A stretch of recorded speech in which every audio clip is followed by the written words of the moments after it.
Hello, everyone. This is Brian Sanford, and we are going to talk about Abraham. Jesus said that Abraham saw my day and he was glad. I've always loved how Jesus could say something that just made the whole room stop breathing, everybody on the edge of their chair.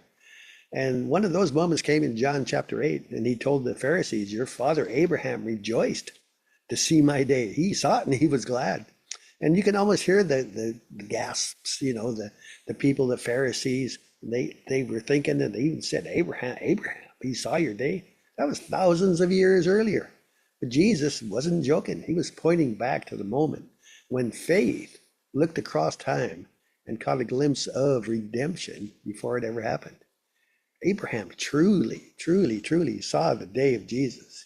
Abraham didn't have a Bible to read, and he didn't have the story of the cross or the empty tomb as we know it. But he definitely had the gospel. It tells us that in Galatians, that the gospel was preached to Abraham. So Abraham knew it. He definitely saw the day of Jesus. He had that word from God, and somehow that was enough. God told him that he would be the father of many nations. Abraham believed it. When God asked him to offer Isaac, the son of promise, Abraham didn't hesitate. He obeyed, and he obeyed quickly. That man's faith was so alive, it reached forward and touched something eternal. Why did he obey so quickly? Well, because he knew about the gospel. He knew that Christ would be raised from the dead, and therefore he knew that Isaac, if sacrificed, would have been raised from the dead. It tells us that in Hebrews chapter 11, that he received Isaac raised from the dead in a figure, and you can check that out.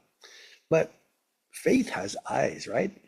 And it just doesn't look at what is, it looks at what will be. Abraham couldn't see Jesus on that cross, but he could. And he could see the pattern. And the heart of the Father who would give his only son for love's sake, when he saw that that would open the door for Jesus to be on the cross for all of mankind, he rejoiced. He was glad. And he saw it. Sometimes we think faith is only about getting through today, paying bills, healing the body, calming the storms. But faith also looks ahead. It trusts what God started, and it trusts that he'll finish those things. It sees the bigger picture, even when the canvas is still blank. Faith can make a future, but it's for the now. I imagine Abraham standing on that hillside watching the sun go down over Mount Moriah, realizing that this was more than just a test. It was a preview of God's plan. Maybe he smiled when he saw that. Maybe that's the day when he saw Jesus and he was glad. We live in a world that's losing sight of that big picture. We need people with faith, because faith still lets us see. It sees God's hand moving when things look still. It sees purpose when others see pain.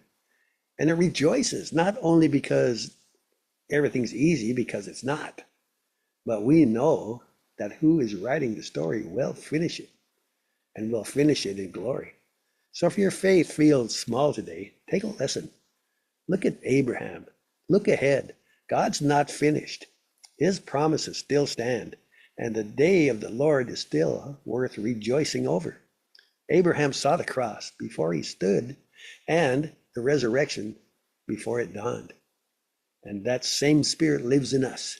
We are the children of Abraham. If you are Christ, then you are Abraham's seed and heirs according to the promise. Galatians chapter 3. So faith lets you get a glimpse, lets you see tomorrow's victory, even when you're walking through today's tests. So let's remember that, and remember that whatever you're going through, Jesus is on the throne, Jesus is Lord, and we, through faith, overcome the world. As Jesus said, I have overcome the world. Be of good cheer. Thanks for listening. This is Brian Sanford, and I will see you in the next one.